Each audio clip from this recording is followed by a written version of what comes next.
las personas no existimos en el vacío, sino que formamos parte de redes más amplias. Que siempre el origen de un malestar emocional, su origen Sí. le tiene en algún tipo de relación. En redes sociales ha aparecido esa figura del coach emocional. Un coach emocional dice que en lugar de hacer terapia hace asesoramiento emocional y luego lo que pase de puertas para adentro, pues...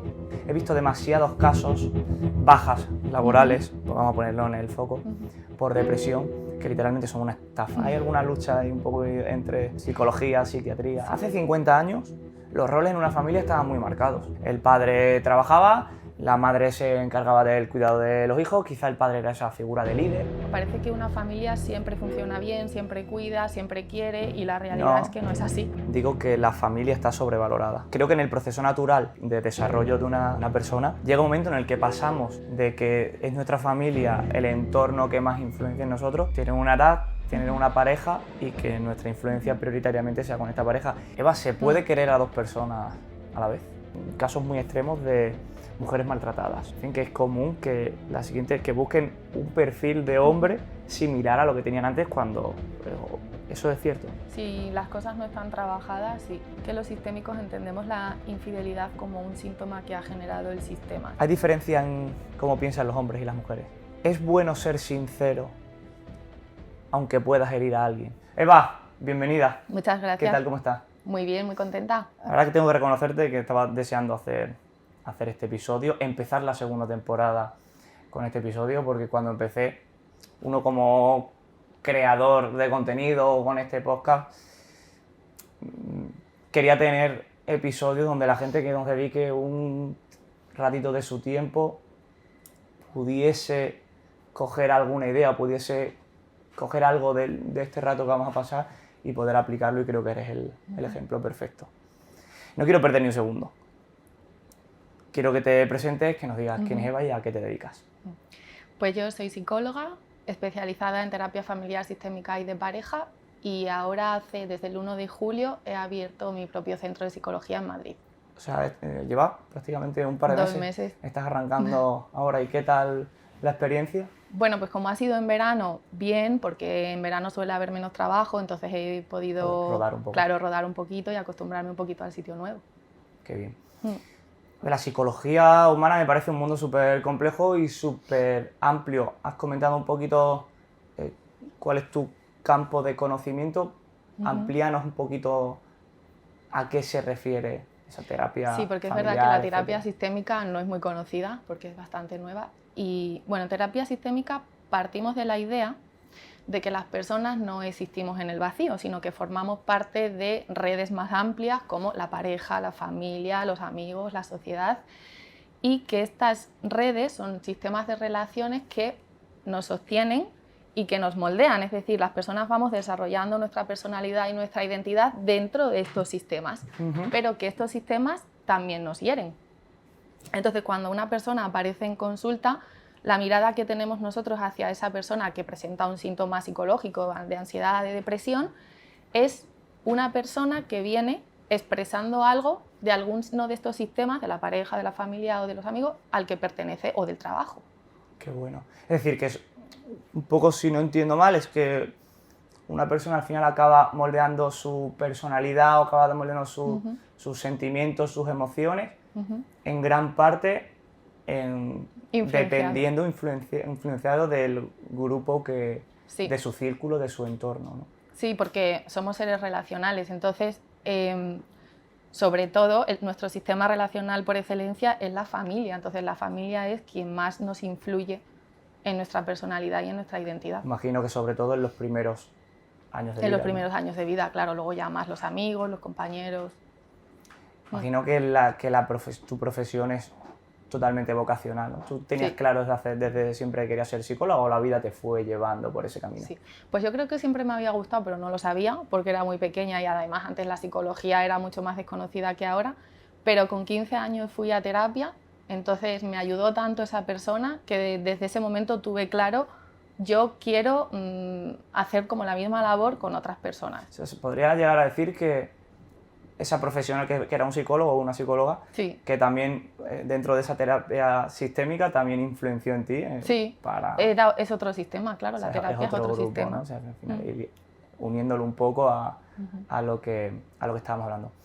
Eva, para una persona que nunca haya acudido a terapia, cuando una persona acude a consulta contigo, ¿cuál es el proceso que sigues? ¿Cuáles son esos pasos? Pues imagino que tú no conoces de nada a la persona, ¿qué es lo que se hace? Claro, pues a ver, yo intento conocer todo lo que puedo a la persona. Entonces las primeras sesiones sí son más de evaluación y de recogida de información, y luego dependiendo del síntoma que presente la persona o de la demanda que presente la persona, pues se va interviniendo. ¿Son consultas siempre presenciales? Bueno, también hago consulta online, pero casi siempre trabajo presencial. Imagino que ¿no? el contacto humano directo Claro. será mejor. Sobre todo pareja y familia siempre presencial. Individual puede ser Aunque online. tengas tu gabinete desde hace apenas 2 meses, ¿trabajabas antes? ¿Desde cuándo llevas ejerciendo? Desde el 2019. O sea, que te cogió el COVID Sí. de por medio. ¿Y cómo seguiste trabajando en el COVID? Porque yo recuerdo que, además que la demanda subió muchísimo, porque Sí. nos encontramos todos ante una situación que no conocíamos para nada. ¿Cómo fue ese periodo de tiempo con las personas que acudían a ti y que tenías que atenderlas pues, a través de una pantalla y cada uno en nuestra casa? Bueno, es que en el COVID yo estaba trabajando en un centro, entonces simplemente seguía acompañando a las personas que tenía en ese centro, no me surgían pacientes nuevos.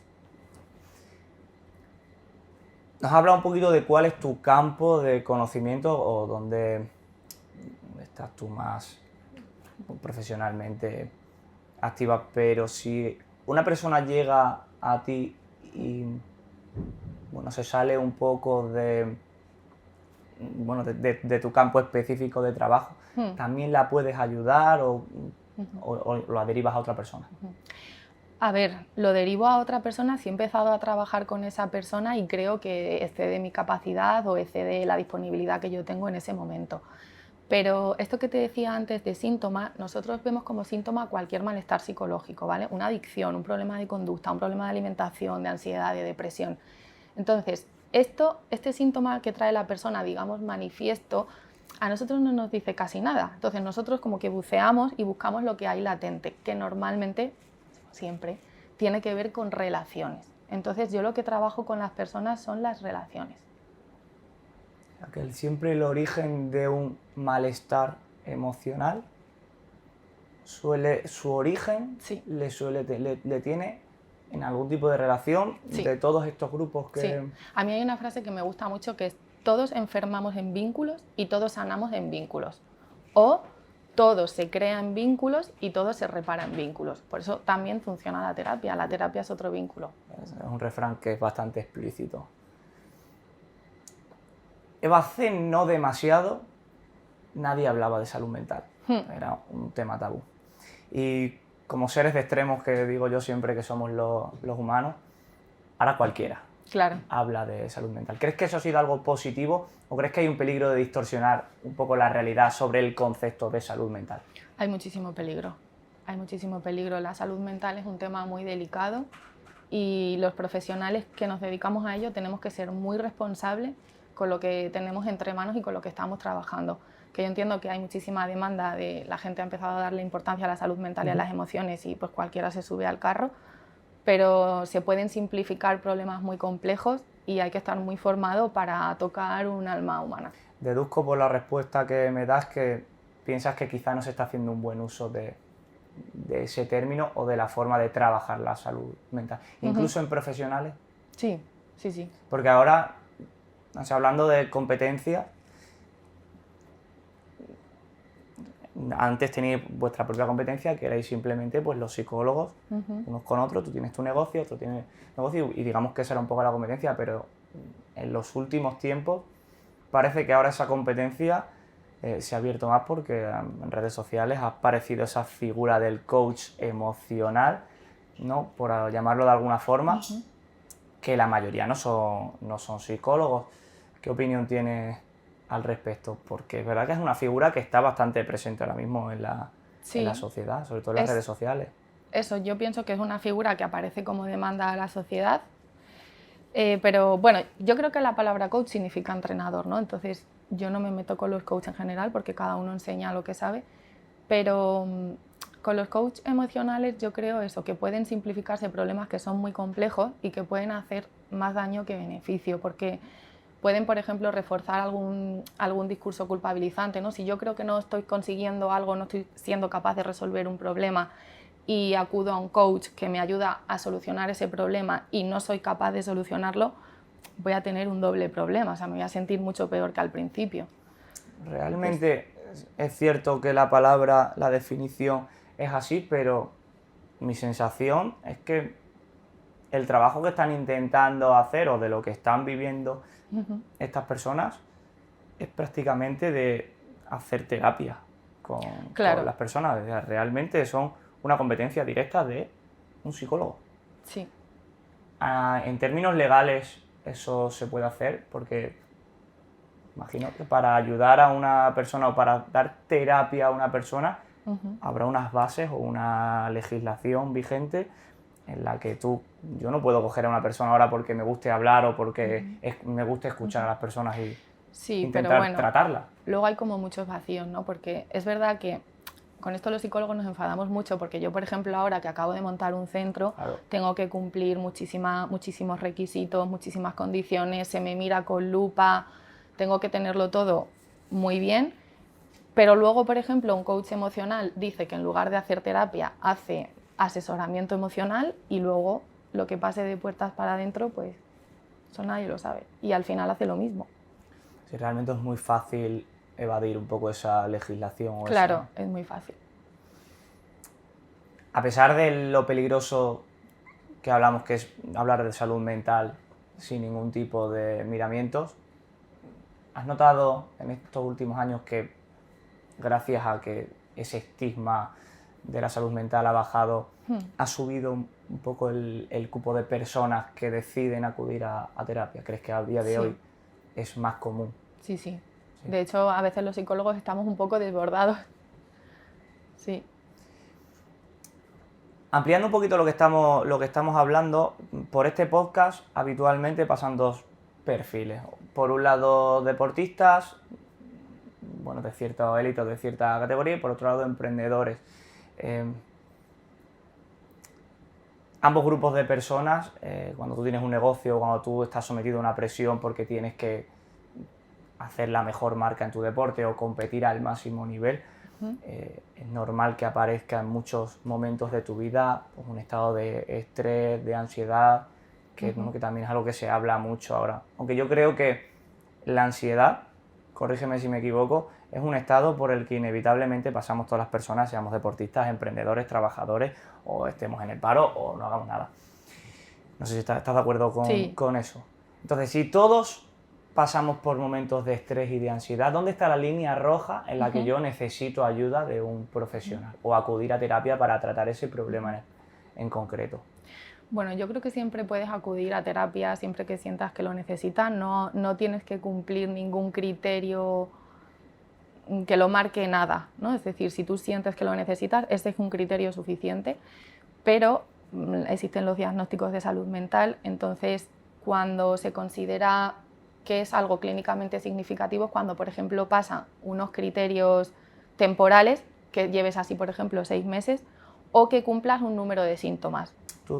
¿Es común que te vayan personas a tratar con estos síntomas? Sí. Y también su origen suele estar en las relaciones, pareja, y por ejemplo en tu familia, en una familia o en tu pareja, ¿qué situaciones se pueden dar para que tú tengas o desarrolles esa ansiedad o ese estrés? Pues por ejemplo es muy común en familias que son muy sobreprotectoras o en familias que son muy hipercontroladoras y muy exigentes, que el niño o el adolescente termine generando una sintomatología ansiosa.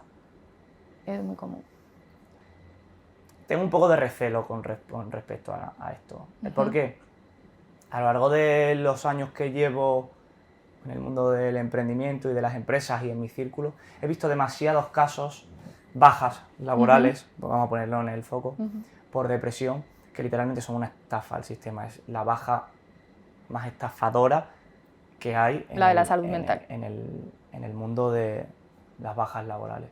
Lógicamente no quiero quitarle ni un ápice de importancia a tratar y a curar la depresión. Ujú.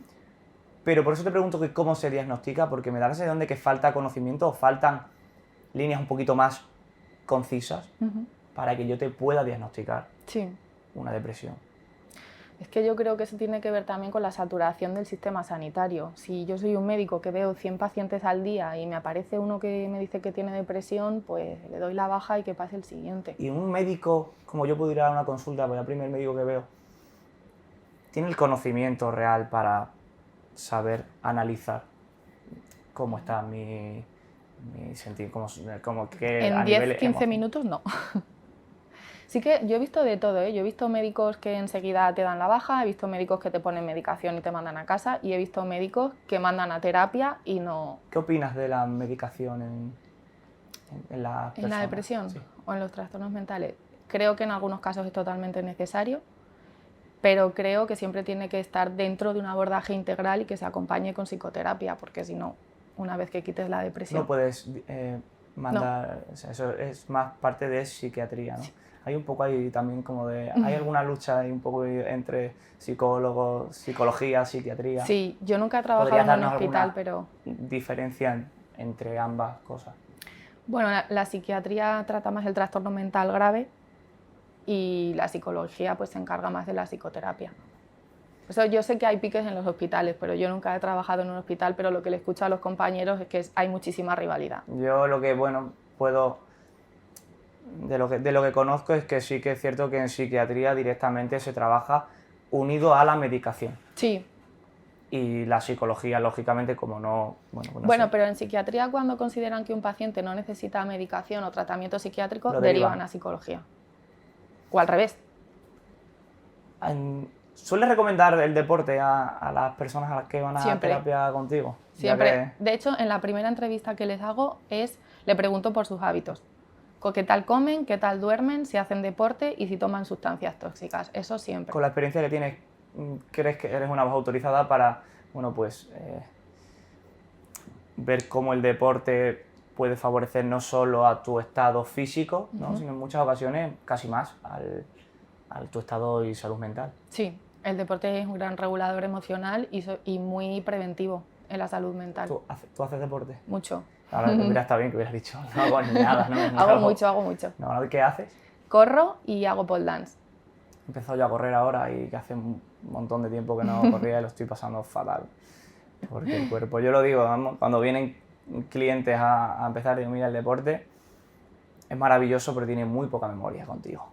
En el momento en el que dejas un poco luego ponerte otra vez, no, siempre digo que el deporte te hace parecer débil mientras te está haciendo una persona fuerte. Es verdad. Eva, en cuanto, siguiendo con lo que estábamos hablando de, bueno, de la ansiedad, esos estados de estrés, ¿un adolescente puede padecer también ansiedad, depresiones incluso? Sí. ¿Y de la misma manera que un adulto? Sí. Igual o más. Es que la intensidad del sufrimiento y de cómo le duelen las cosas a las personas nadie puede medirlo. Imagino que un adolescente ahí sí que lo que más le afectará será su entorno familiar, ¿no? Que Sí. es lo que más influencia tiene. Sí. ¿Cómo dirías tú que en los primeros 20 años de vida de una persona, ¿no? Que en su etapa quizá de desarrollo afecta el entorno familiar?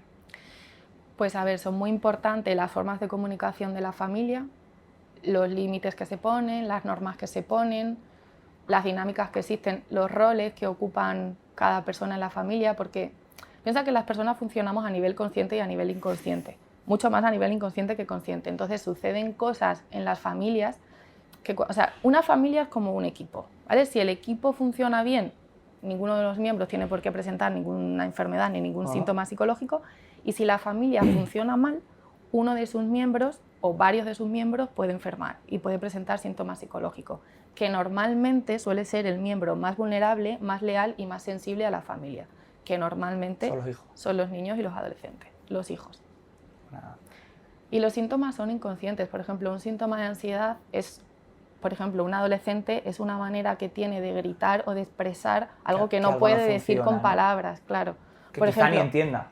que quizá ni entienda ni identifique, que a lo mejor es me siento solo, que a lo mejor es no soy capaz de sostener lo que está pasando en la familia, esta tensión. Ahora has hablado de roles y es interesante porque hace 50 años los roles en una familia estaban muy marcados, Sí. ¿no? Eso, el padre trabajaba, la madre se encargaba del cuidado de los hijos, quizá el padre era esa figura de líder, la madre se encargaba más de la parte quizá afectiva de los niños. ¿Te sigues encontrando Sí. suele- Parece que hemos avanzado mucho, pero no. Me daría la sensación de que eso ha cambiado completamente. No. Sobre todo en el mundo, por lo menos a nivel laboral. Ahora los padres además, pues, no puede trabajar uno solo, tiene Sí. que trabajar los dos. Pero claro, y a partir de ahí, de esto que ha cambiado, que me da la sensación de que quizá los roles han cambiado, han surgido de verdad otro tipo de unidades familiares que antes no existían. Antes la unidad familiar era la tradicional, padre, madre. Sí. Bueno, yo creo que eso va más por generaciones, que van como respondiendo a las generaciones anteriores, ¿no? Como venimos quizá de generaciones que con nuestros padres han sido como muy rígidos, muy autoritarios, pues nuestros padres han empezado a serlo menos, o al contrario, ¿no? Pues te permito mucho más permisivos, mucha más sobreprotección. ¿Y de verdad no crees que ha cambiado tanto? ¿No hemos avanzado en ese aspecto? Hemos avanzado. Quiero decir, antes, como tú dices, antes era todo mucho más rígido, era eso, ¿no? El padre, directrices claras. Pero nos hemos ido al otro extremo. Sí. Antes era todo muy rígido y ahora es todo muy permisivo. Somos seres de... Es decir, en la familia tiene que haber una jerarquía más o menos de este tamaño, ¿no? Si los hijos están muy aquí, hay como mucho control y mucha rigidez, y si están aquí, como muchísima permisividad. Lo que ha pasado ahora es que los hijos se colocan a la altura de los padres, y esto no puede pasar, o incluso se colocan por encima de los padres, ¿no? Lo que conocemos como niños tiranos, niños que no tienen ningún tipo de límites, ningún tipo de autoridad. Los que veíamos ahí en Hermano Mayor, ¿no? Sí, pero no tanto. Es decir, hay niños muy narcisistas, niños que no respetan la autoridad, que es imposible que obedezcan, que presentan muchos trastornos de conducta. Hablando de los tipos, no sé si está bien dicho, tipos de unidad familiar, ¿con qué tipos nos encontramos a día de hoy de unidades familiares? ¿Monoparentales? Sí, a ver, es que hay muchísimos tipos. Los que más aparecen en consulta, bueno, la familia más conocida, madre y padre, y familias que se han reconstituido, es decir, personas divorciadas que se juntan con una nueva pareja y ambos tienen hijos. Esos suelen ser los que más aparecen en consulta. ¿Hay algún tipo de unidad que, en base a tu experiencia, existe una predisposición mayor a que haya algún tipo de conflicto? A ver, las familias reconstituidas, porque cada uno viene de familias anteriores, a lo mejor de duelos no resueltos, cada uno ha hecho las cosas de una manera y se encuentra con una familia totalmente nueva, y ponerse de acuerdo es muy difícil. Es decir, que un adolescente, un niño, una niña, es más fácil que tenga alguna carencia emocional en un tipo de unidad familiar no tradicional, padre, madre, Sí. hijo, ¿no? ¿Qué opinas? Ahora que me he acordado porque he tenido un podcast que lo he grabado con unidades familiares de personas del mismo sexo. Porque eso es cierto que hasta hace nada no se podía. No se podía ni siquiera adoptar, en base a que decían que no, bueno, pues una familia tenía que ser padre, madre. Una familia del mismo sexo, o sea, que imagino que claro, que adopta o no, que tengan a su hijo, puede tener también alguna dificultad añadida. Bueno, quizá la respuesta del entorno. Ya sabemos que la sociedad juzga mucho, rechaza mucho, entonces yo creo que es a lo que se pueda enfrentar el niño o la niña, pues en el cole o con sus amiguitos, los comentarios que reciba. Pero a nivel intrafamiliar, pues te vuelvo a decir lo mismo. Si es una familia donde las formas de comunicación son buenas, los límites son buenos, hay afecto, pues el niño puede crecer exactamente igual de sano que en una familia de padre y madre. Poniendo un caso muy concreto, una separación, un divorcio, ¿no? de un padre y una madre. Imagino que eso siempre será un conflicto o una barrera importante para cualquier hijo. ¿Cómo crees que debería afrontarse esta situación, que cada vez es más común, para Sí. que el niño sufra o la niña sufra lo menos posible? Esto fíjate que cada vez, esto que has dicho tú, ¿no? Que cada vez es más común y que cuando estamos por ahí lo hablamos Claro. todos, ¿no? Como ahora ya se divorcia mucha más gente que antes. Pero pensar que le afecta menos al niño porque sus compañeritos del cole o sus compañeros del cole también tienen sus padres divorciados no es así. Es decir, el divorcio es un factor muy estresante para los hijos porque al final su estructura se rompe y su mundo predecible se rompe. Si hay mucho conflicto es mejor que se divorcien, ¿eh? Pero bueno, yo aquí recomendaría que los padres lo comuniquen juntos y habiéndolo preparado y con calma y ofreciendo un espacio al hijo donde el hijo pueda hacer todas las preguntas que necesite, donde los hijos, o sea, donde los padres hablen, expresen sus sentimientos para que el hijo también pueda hacerlo y también que le digan al hijo cómo va a ser su mundo a partir de ahora, ¿no? Ahora vamos a funcionar así, porque un divorcio genera muchas consecuencias emocionales en un hijo. Pues imagino que yo me conozco por muy bien, incluso en el caso en el que lo hagan así, que me parece, estoy de acuerdo, lo mejor. Claro, ya entramos ahí en el mundo en el que muchos hijos, una semana o 15 días aquí, maletas, una semana, 15 días, al final ese vaivén, pues hasta que te acostumbras, no. Muchas veces estoy con mis amigos y digo que la familia está sobrevalorada. Y cuando digo eso, la gente se echa las manos a la cabeza. Y a lo que voy es que es muy común escuchar la familia es sagrada, la familia es lo primero. Yo creo que no tiene por qué ser así, que la familia es lo primero siempre y cuando haya motivos y hechos para que lo sea, que es lo común, pero que no siempre es así, ¿no? No, no siempre es así, es decir, nunca el sistema familiar o el sistema que sea debe anteponerse al bienestar de uno de sus miembros. Entonces, si yo estoy bien en mi familia, pues yo puedo priorizar o no a mi familia, pero si yo no estoy bien, no puedo priorizar a mi familia. O sea, puede parecer que lo digo por mí, porque es raro, pero no. ¿Hay algo que quieras contarnos? No, ni muchísimo menos. O sea, yo, por ejemplo, por suerte para mí la familia es lo primero, pero porque mis padres, tanto a mi hermana como a mí, pues nos lo han dado todo y tengo una familia maravillosa, además súper unida y estoy encantado, pero he visto muchos casos que no. Claro. Hay muchos casos en los que parece que porque tú tengas, sea tu madre, sea tu padre, sea tu hermano, tienes que tragar con todo y no todo vale. No. Porque hay casos en los que, por mucho que es que a un hijo, pues hay gente que no quiere, que no trata bien a su hijo, o hay casos de que, no sé, pues tu madre es alcohólica o tu padre, pues casos de violencia de género, ¿no? Claro.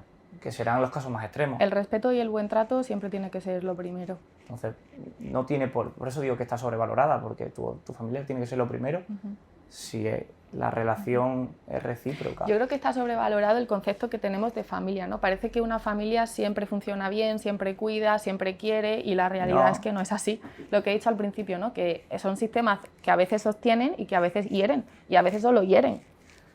Pero, claro, nunca lo he vivido, ni siquiera en mi entorno, pero o sea, tiene que ser muy jodido. Por ejemplo, en familias monoparentales, donde quizá la relación entre un padre y una madre sea completamente o nula o al revés, o estén a la guerra. Claro. Pues tiene que ser bastante... Pero es que las situaciones en la familia son muy sutiles, porque a veces, con esto que has dicho tú, ¿no? A mí mi familia me lo ha dado todo. Muchas veces la familia lo da todo y es un regalo envenenado, porque al final te lo doy todo como una manera de controlarte, como una manera de que sigas no infantilizándote, para luego poder opinar en tus cosas, entonces sigues siendo dependiente, ¿no? Entonces, claro, hay muchos matices. Sí, hay que poner un poco los límites. Me viene muy bien eso que dices, porque creo que en el proceso natural de una persona, de desarrollo de una persona, llega un momento en el que pasamos de que es nuestra familia el entorno que más influencia en nosotros, a tener una edad, tener una pareja y que nuestra influencia prioritariamente sea con esta pareja. Y en ese punto también he visto muchos conflictos entre que es un punto muy familia y pareja. Sí. ¿Cómo se trata eso? Sí. ¿Cómo... Aquí, mira, hay un concepto que me gusta mucho que se llama diferenciación. Es decir, todas las personas tenemos que hacer nuestro proceso de diferenciación. Es decir, tenemos dos necesidades, ¿vale? Pertenecer a nuestra familia y diferenciarnos. Y tenemos que estar así, ¿vale? Entonces, todos queremos pertenecer a nuestra familia por ese anhelo de pertenencia, somos seres sociales, y luego también tenemos que diferenciarnos, es decir, separarnos como simbólicamente, emocionalmente, de nuestros padres. Es decir, yo me convierto en un adulto autónomo emocionalmente, independiente emocionalmente, con mis propias ideas, con mi propio criterio, con mis propias emociones, mi propio pensamiento. Y hay muchísimas personas que este proceso de diferenciación de la familia de origen, porque hay familias que lo ponen muy fácil, que el hijo sea autónomo y se independice y haga su vida, y hay familias que lo ponen muy difíciles. Y yo he visto personas en terapia que, por no ser capaz de diferenciarse de su familia de origen, no han sido capaces de formar su propia familia nuclear. Ahí podemos unirlo con lo que hablabas de lo peligroso que es que tu familia te dé todo sin límites. Claro. A lo mejor luego se tienen la percepción de que tienen la potestad de decir, oye, exacto, yo te he dado todo, he hecho todo por claro, ti. pues esa persona quizá nunca va a encontrar pareja. O es muy difícil que encuentre pareja porque si voy buscando a alguien que me lo dé todo, pues estamos un poco fastidiados, porque nadie nos lo va a dar todo. Que bueno, o sea, incluso a la hora de buscar pareja, claro, influye mucho el tipo de el sistema familiar de en el que tú has educación crecido te influye en todo. Por eso es muy importante conocerlo. Qué bueno. Siguiendo un poco con las relaciones de pareja, que también es algo que tú también haces terapia en pareja. Sí. ¿Cómo es la terapia en pareja? Porque eso sí que... Bueno, pues lo primero así que me sale contestarte, a mí me parece más divertida que la terapia individual, porque bueno, al final hay más personas, sale mucha más verdad, también es como un campo de minas, tienes que ir con muchísimo cuidado porque si no enseguida... ¿Alguna vez que hayan llegado parejas y se hayan ido, sale ya levantado uno y se haya... Todavía no me ha pasado. No, pero eso sale, ¿no? Todavía en no me ha serie, pasado. Un típico. Sí, o sea, son diferentes, ¿no? Pero es más desafiante. Eva, en las relaciones de pareja es cierto, te lo he escuchado mucho, que el amor pasa por distintas fases. Sí. Esas fases son reales. Sí. ¿Cuáles son? Bueno, es que es un constructo muy complejo el amor, ¿no? Y hay muchísimas clasificaciones, te puedes imaginar. Ajá. Pero a mí me gusta mucho una de un autor que se llama Juan Miguel de Pablo Urbán, que lo clasifica en 3, que primero lo llama fascinación, luego desilusión y luego aceptación.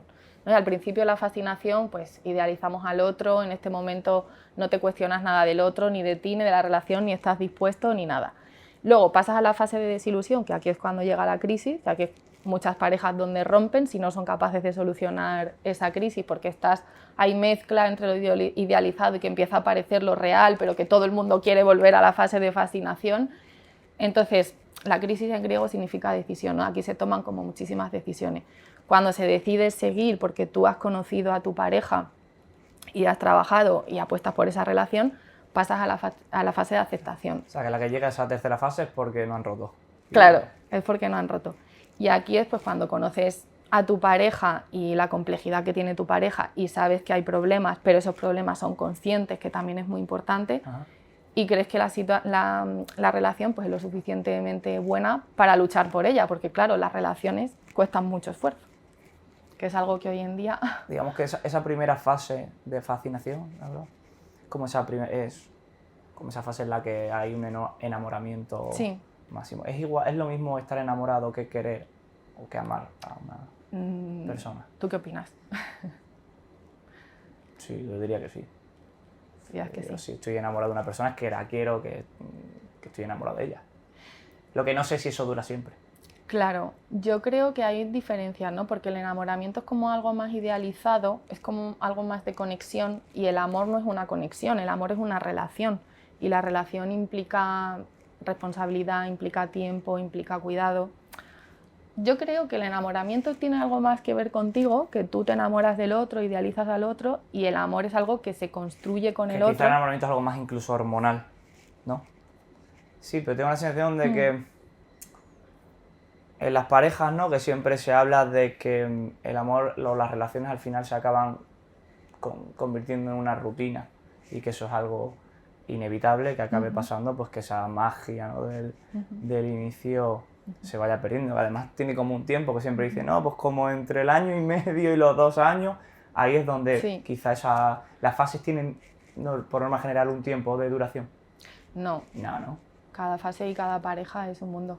Pero a mí, por ejemplo, me gusta mucho el libro de Amor líquido de Zygmunt Bauman, que habla mucho de las relaciones líquidas, que lo vemos mucho por redes y tal, en comparación con las relaciones antes que eran más sólidas. ¿Y qué quiere decir eso? Pues quiere decir, o sea, él hace muchas diferencias entre el deseo y el amor, ¿no? Dice que ahora, como todos vivimos como mucho más acorde con la satisfacción inmediata, todos buscamos como mucho más el deseo, que tiene mucho que ver con el consumo, y que el deseo en las relaciones al final se acaba terminando, ¿no? Entonces, el amor es algo, o sea, el deseo es algo como que se apaga y el amor es algo que crece, y que además el amor es algo que tú construyes con la otra persona, ¿no? Que implica un compromiso. Cuando se va apagando una cosa, se va creando la otra. Claro. O sea, el amor implica un compromiso, porque el deseo con la cercanía desaparece. Es así, el amor, o sea, el deseo necesita distancia para seguir vivo. Entonces, cuando las personas pasan al amor, que ahí tiene que haber compromiso y tal, con esta nueva actitud que tenemos de vínculos fáciles, y cuando los vínculos nos cuestan un poquito más y enseguida tendemos a desecharlos y tal, pues nos está costando mucho amar a los demás. Yo recuerdo que lo vi, me acuerdo que Dani Martín en una entrevista decía que él tenía problemas para tener una pareja sólida, porque él necesitaba en el amor sentir siempre que está montado en una montaña rusa. Claro, en la fase de fascinación. Y que se había dado cuenta de que eso es muy difícil. Y yo me sentía un poco identificado, porque es verdad que esa primera fase, cuando tú hemos empezado una relación, es la hostia. Porque está claro, que todo, en la montaña rusa. Todo bueno, y parece que exactamente te estás tirando en paracaídas. Pero luego llega un momento en el que eso se acaba, y es normal que se acabe. Lo que pasa es que la gente quizá pues no lo tiene en mente, o piensa que le está pasando a él, y puede pensar que es que ya no quiere a esa persona. Claro. ¿No? Sí. A ver, la desilusión y la crisis llega para todo el mundo. Hay gente que la acepta y hay gente que no la acepta. Yo, por ejemplo, tuve una pareja de casi 50 años los dos, que venían, como vienen casi todas las parejas a consulta, que es: queremos saber si podemos seguir juntos o tenemos que dejarlo, ¿no? Esa es la pregunta clave, ¿no? Casi siempre vienen así. Y él, claro, él ya había pasado más a una fase de amor más maduro, una fase más de aceptación, y ella le pedía a él todo el rato... ¿50 años o tenían 50 Tenían 50 años, pero bueno, llevaban, no sé, unos 20 o algo así, o más, o 25. Hostia. Entonces, claro, él como que venía diciéndole a ella que ya no podía ser como al principio, y tenían 2 hijas y demás, y ella todo el rato le exigía a él que quería que vuelva a ser su relación como cuando eran novios. Y claro, eso es imposible, ¿no? Ella pide todo el rato la vuelta a fascinación, y él decía: es que ya, eso ya no puede ser. ¿Cómo acabó? Pues acabó bien, pero hubo mucho sudor y trabajo y esfuerzo. Eva, ¿se puede querer a 2 personas a la vez? Sí. ¿Sí? O sea, tú puedes estar, pero querer, me refiero de querer tener una relación con 2 personas a la vez. A ver, yo creo que puedes estar enamorado de 2 personas a la vez por el tema de la idealización. Lo que pasa es que yo creo que habría que explorar qué es lo que pasa en esas relaciones, ¿no? ¿Qué necesidad tuya está cubriendo cada vínculo? ¿O qué tienes tú de tu historia no resuelta, que estás proyectando o que estás nutriéndote de ese vínculo? O sea, ahí habría que explorar los vínculos. Digamos que no sé, que se puede, pero que no es lo normal. Que si pasa es porque a ti hay algo en la cabeza, o hay algo de ahí que no tienes... Por lo menos convendría darle una vuelta a ver qué está pasando.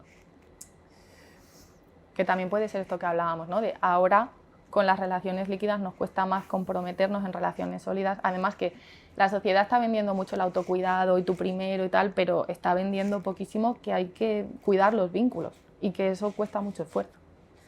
Yo pregunto, no me refería a esto, pero que a día de hoy también hay parejas que son, ¿no?, liberales, y que entran, salen y tal. Esas parejas, o sea, pueden tener una relación sana y buena sin problema, ¿no? Yo, por ejemplo, no lo concibo, me parecería absolutamente imposible, pero que hay gente que, sobre todo en estos tiempos, ¿no? Sí, sí. Todas las relaciones tóxicas... O sea, si es una decisión consciente, sí. Si es una decisión inconsciente que surge desde una necesidad... No.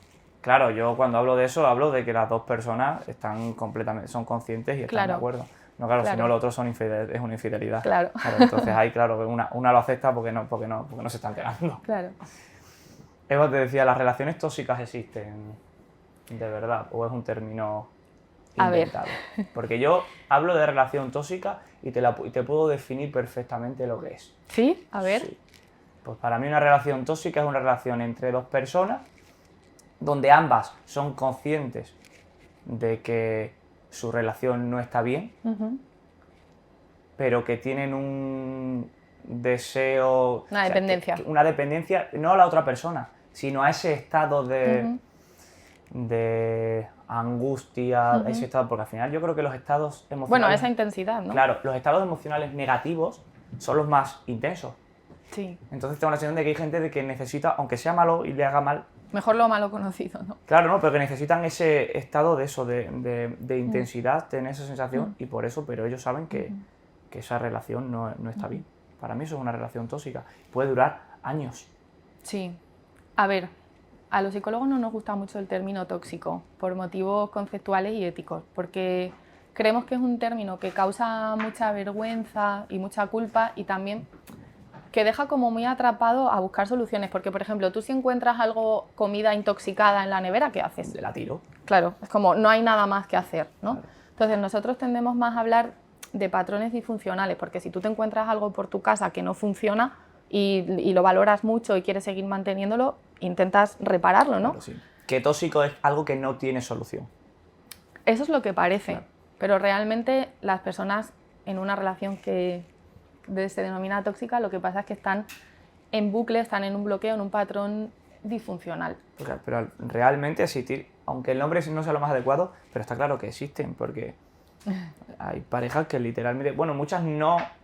Claro, existen parejas... No reconocen que les pasa eso. Pero, por ejemplo, has dicho tú que son conscientes, los patrones disfuncionales suelen ser inconscientes, porque es como una interacción que tiene la persona donde se culpan seguramente el uno al otro y realmente lo importante no es lo que cada uno hace, sino lo que se está repitiendo en esas dos personas, entre esas dos personas. Y luego también, no, es que intento darle vueltas porque es algo muy interesante, pero que incluso las personas cuando tienen este tipo de relaciones y esa relación se acaba, es común buscar o que la siguiente relación sea parecida. Claro. Es verdad que buscamos, incluso en casos muy extremos de mujeres maltratadas. Dicen que es común que la siguiente, que busquen un perfil de hombre similar a lo que tenían antes cuando... ¿Eso es cierto? Sí. Si las cosas no están trabajadas, sí. ¿Y por qué pasa eso? ¿Porque no has tenido un trabajo...? Claro, porque al final las personas funcionamos mucho más a nivel inconsciente que consciente.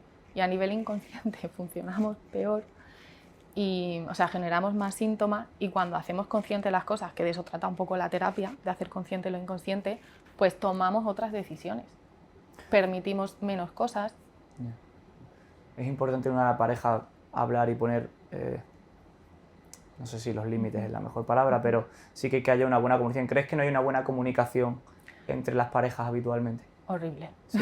Horrible. ¿Por qué? Porque no se habla... Principalmente porque no se escuchan. Es decir, a mí me gusta mucho la metáfora de jugar a la comba con las parejas. O sea, tú para jugar a la comba con tu pareja tienes que hablar con ella, saber qué tienes que ceder, coordinarte hacia qué lado vas. Y yo creo que ahora las parejas lo que quieren es la cuerda para cada uno y hacer con la cuerda y manejar al otro y dominar al otro, ¿no? Que el otro ceda, que el otro haga lo que tú quieras, que el otro te dé lo que tú quieras. Eso, mejor en la primera fase que hablabas de fascinación, ahí eso no existe, ¿no? Porque ahí te da ahí igual, ahí la cuerda, claro. Pero cuando ya algunos empiezan a... Que la fase de fascinación, como no nos cuestionamos nada, pues nos parece bien. Decías que la gente que va a terapia en pareja contigo, principalmente va porque tienen una crisis. Sí. Y porque quieren saber si pueden seguir juntos. O porque ha aparecido un síntoma, una infidelidad. Pero también va gente que ha tenido una infidelidad y que en vez de cortar quieren ver si eso es... Claro. ¿Y se puede perdonar una infidelidad? Sí. Que los sistémicos entendemos la infidelidad como un síntoma que ha generado el sistema. Es decir, la pareja como sistema ha funcionado mal y ha hecho un síntoma.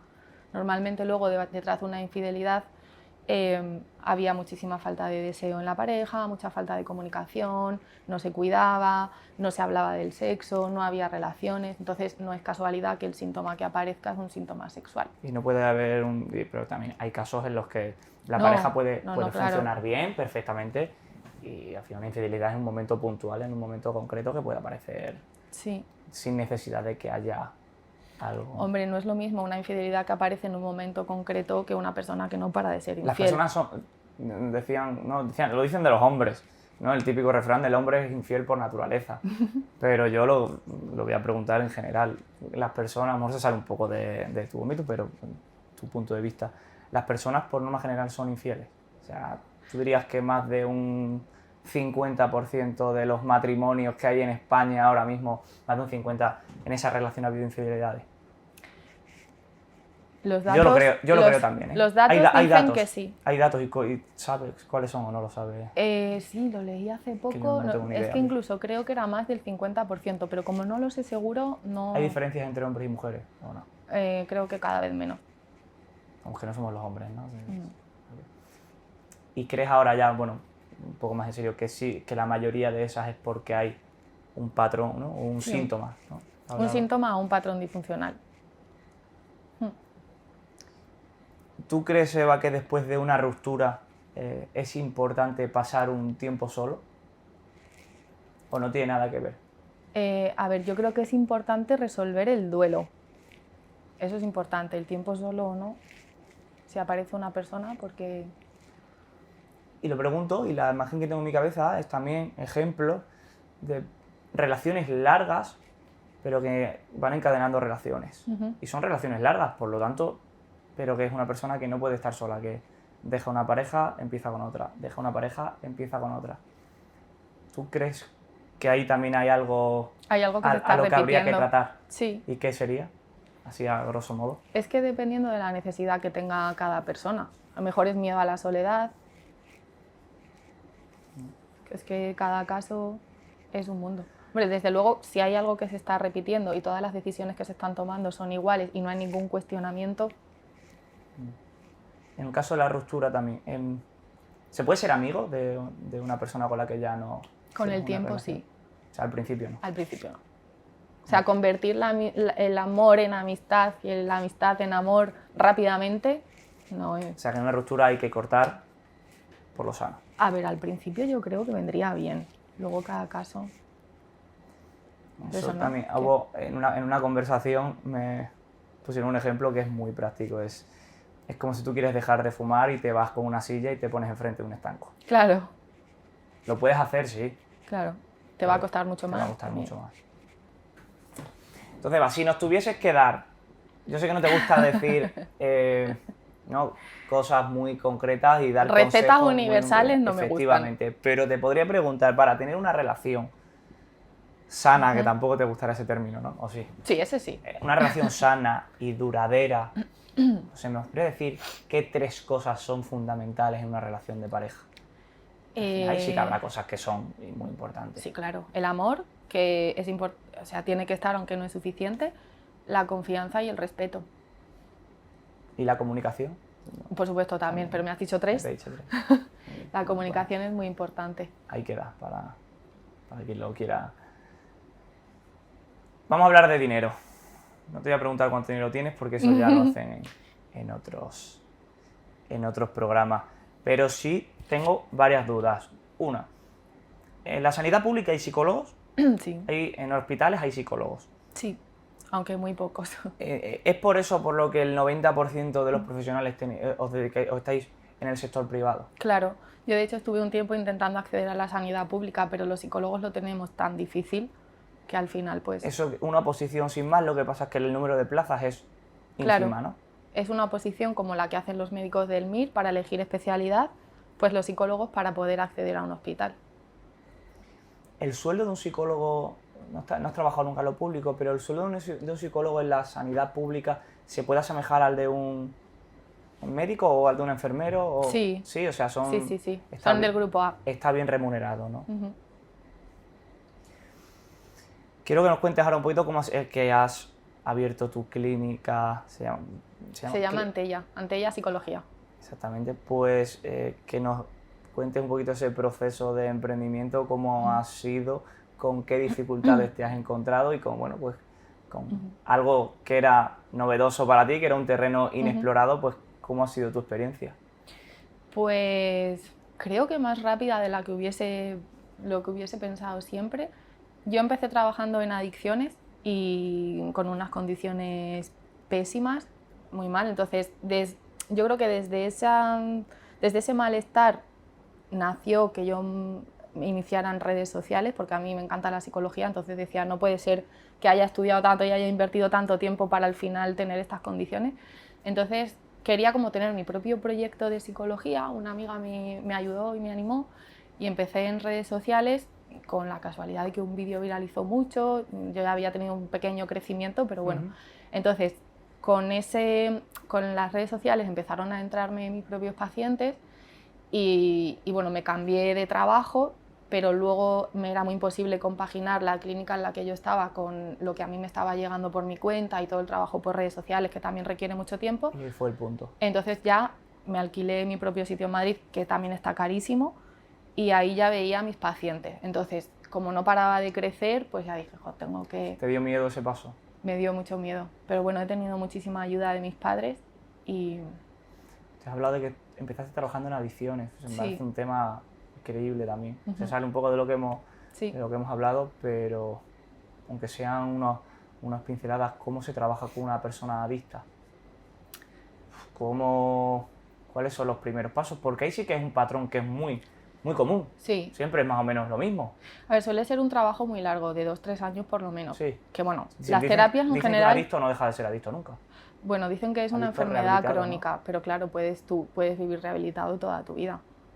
Siempre está el riesgo de la recaída, pero al principio lo más importante son los hábitos. Los hábitos tienen que ser saludables. Normalmente un adicto pues tiene los hábitos de su vida pues patas arriba. Y luego trabajar mucho con los factores de riesgo y los factores de protección.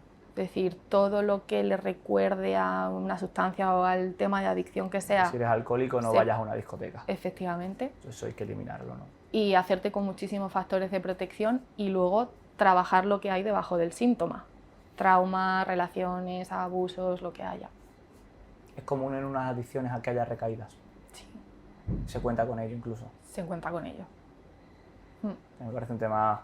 Se sale, como te digo, de lo que hemos hablado, pero es que hay adicciones que acaban, bueno, pues en depresiones o no en depresiones, incluso en... Al final yo creo que el caso más extremo de una persona con una depresión muy profunda es que acabas por hacer daño incluso a tu propia vida o cosas extremas que eso sí que ya no tiene solución. ¿Has tratado tú también con algún caso concreto de personas que incluso hayan pensado en atentar contra su salud? Sí.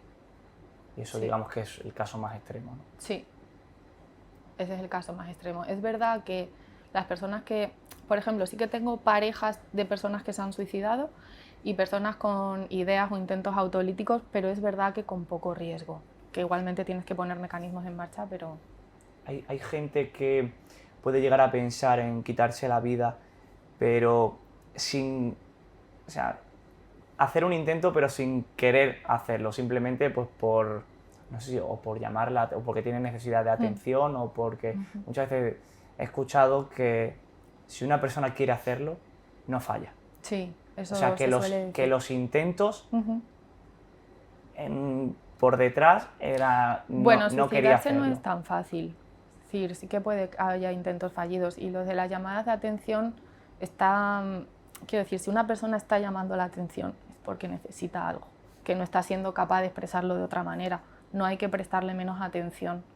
Es que, mira, por ejemplo, un ejemplo ahora antes, yo veo mucho, me salen mucho por las redes sociales, de Juan Dávila, que bueno, pues que Juan Dávila habla de lo que sea, con quien sea, con la enfermedad que sea, y justo estaba con una chica que había hecho un montón de intentos y estaba con el padre, y la chica tú la veías y estaba en un momento perfecto, o sea, se reía, lo hablaba con ellos, tal y cual, y justo cuando salió el vídeo, el padre le escribió diciéndole, mira Juan, te agradezco que lo subas porque queremos hablar de esto, pero mira, anoche pues mi hija ha tenido otro intento, estamos aquí en el hospital, pastillas o tal, y bueno, pues ya es muy doloroso para mí como padre porque no puedo hacer nada, porque no sé qué hacer para ayudarla, pero joder, me parece eso, cuando escuchas eso es como, tiene que ser lo peor que... Es que es una conducta muy complicada. Nosotros desde Sistémica siempre decimos que el suicidio siempre lleva un mensaje relacional, es decir, a través de esto que tú estás gritando porque no puedes expresar de otra manera, hay como un mensaje encubierto que le estás mandando a otra persona. Imagino que eso es lo que tú intentas descifrar Sí. para poder atacar ese problema. Eva, ¿con cuánta ya un poco metiéndome en modo empresarial, ¿con cuánta recurrencia habitualmente ves a las personas que acuden a terapia contigo? Al principio 1 vez a la semana y luego vamos distanciando cada 15 días, al mes. Es un negocio lucrativo, es decir, porque yo lo veo y es cierto que tú ahí no vendes, ni vendes un producto ni tal, simplemente eres tú con tu local, dando tus servicios, pero que me pongo a ver gastos, qué tipo de gastos tienes que tener, que tampoco... Muchísimos. Sí. Sí. Como por ejemplo, alguno que se me escape, yo sé que alquiler, autónomo, todo a nivel fiscal lo tengo, pero dentro del propio negocio hay algo que tú digas, pues mira, esto no has pensado en ello y es un gasto muy... Pues el Colegio Oficial de Psicólogos. ¿Eso es que tienes que pagarlo anualmente? Hay 2 cuotas. La protección de datos hay que pagarlo.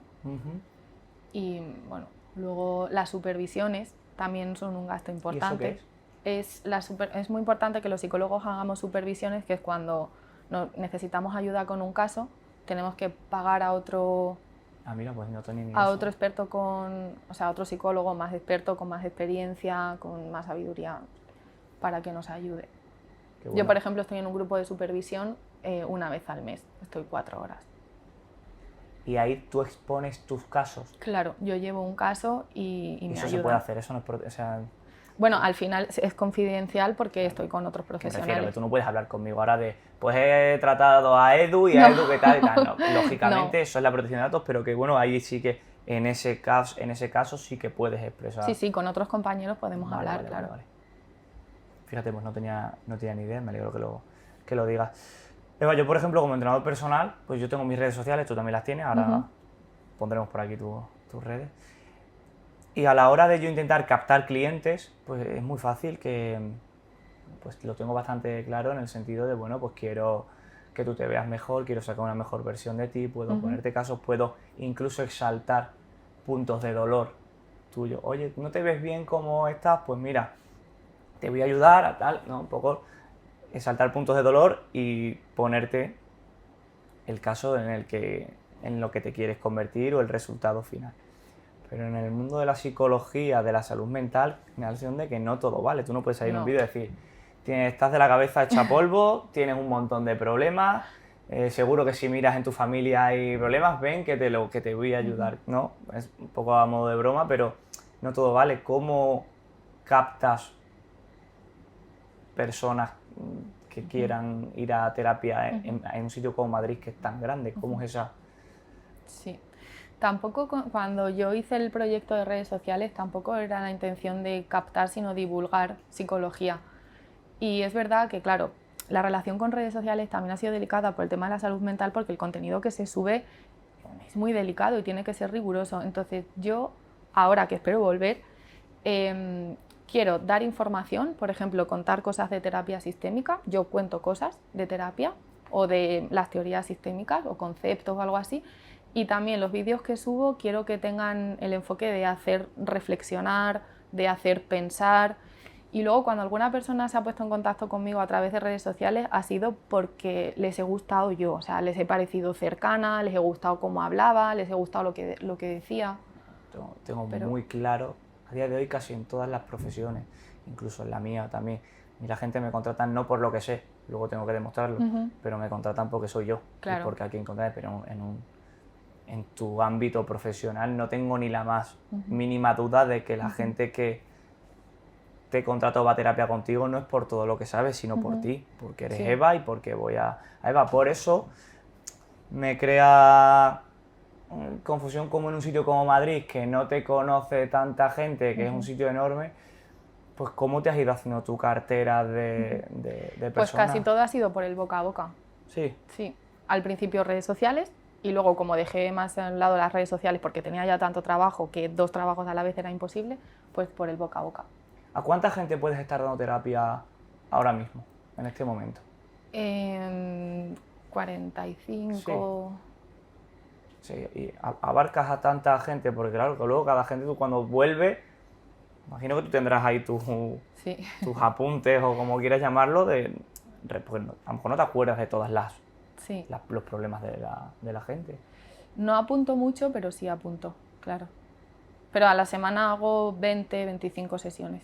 A la semana 20 o 25 sesiones. ¿Crees que es importante poner un límite? Sí. Porque tu cabeza también... Súper importante, súper importante. Me imagino que ¿Cuánto dura una sesión?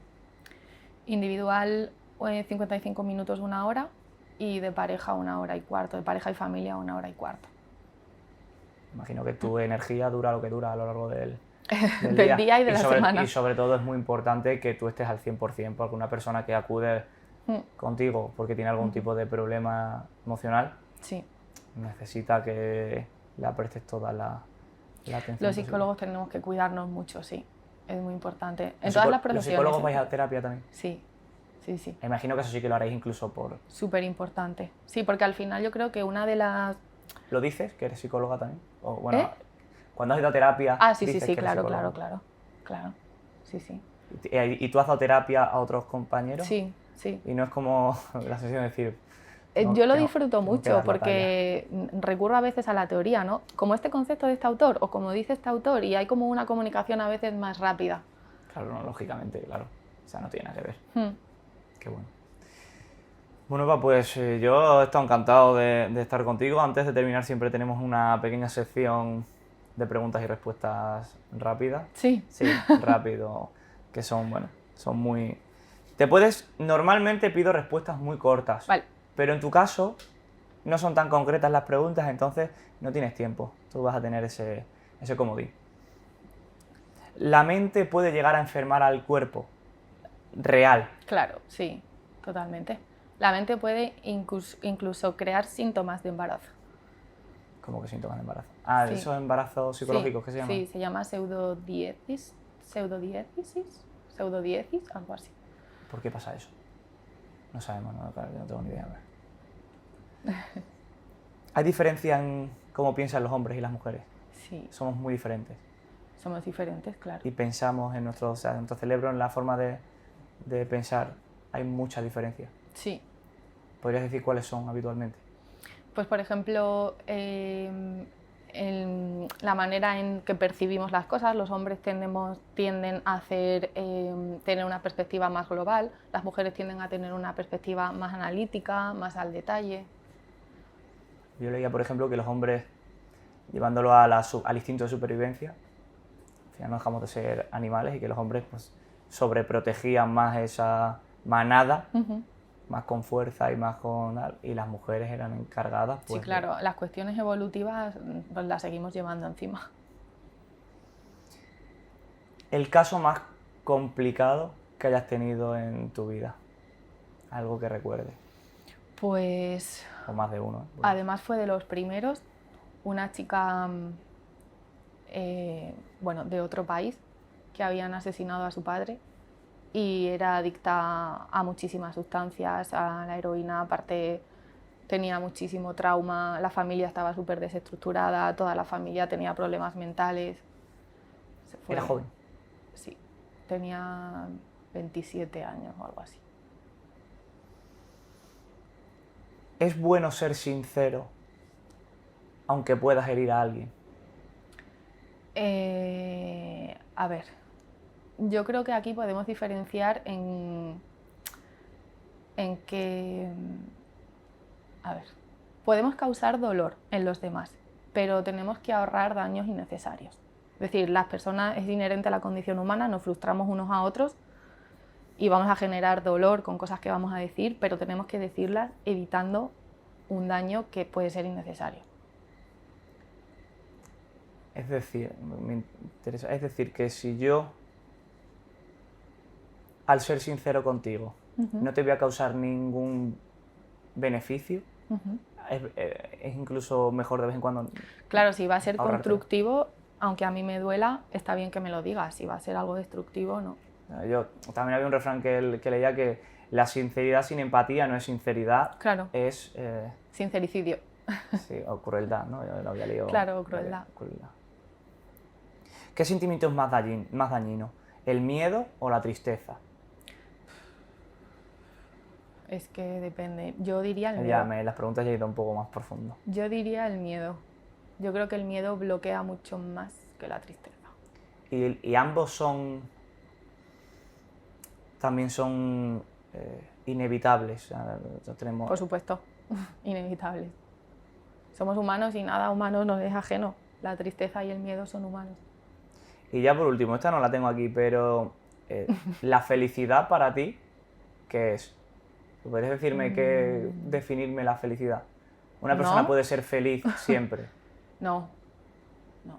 La felicidad son momentos, ¿no? O sea, podemos... Otro día he hecho un vídeo de eso. ¿Eh? Que he hecho un vídeo de eso porque ¿Sí? sí, porque bueno, pues al final el objetivo es lo típico, ¿no? Si te metes en hablar de cosas más emocionales, ¿no? Y el objetivo tienes que intentar ser feliz, eso es el objetivo número uno de una persona, ser feliz, ser feliz, ser feliz. Y es lo que tú dices, que tú no puedes ser feliz todo el tiempo, no puedes estar mucho tiempo ahí. Por eso a mí no me gustan los coaches emocionales. Es que esto de que el objetivo es ser feliz, a mí me saltan alarmas por todos lados. Total. Bueno, Eva, pues ha sido un auténtico placer estar contigo, Igualmente. espero que hayas estado cómoda y Muy cómoda. chicos, nos vemos en el siguiente episodio.